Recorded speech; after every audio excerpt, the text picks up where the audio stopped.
Flu season is here, so it's time to get your flu shot. And yes, you should get your flu shot even if you've had your COVID-19 shot. One does not cover the other, so definitely get both.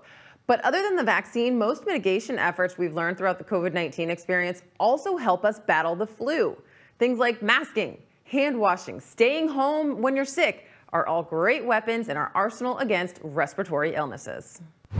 Flu and COVID are very similar in the fact that they are respiratory spread.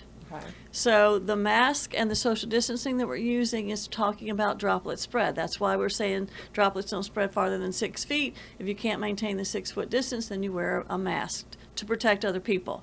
What we're trying to do is keep the respiratory out from you, away from other people. It's you're wearing the mask to protect other people, not the other way around. Okay. You do have a little bit of protection. That's obvious. I mean, your nose and mouth are covered, but the cloth masks really are used to keep the respiratory droplets out of the environment.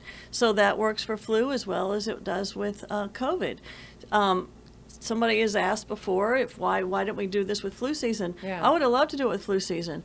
The number one takeaway with the flu season that I hope carries over because of COVID in the future is for people to stay home when they're sick.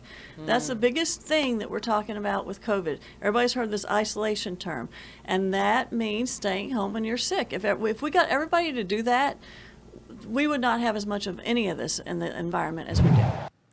Now, if you haven't yet but are hoping to get your COVID-19 vaccination, they're quite easy to come by these days. Just talk to your primary care physician or your local pharmacist. You can also learn more and find vaccine clinics near you at vaccines.gov.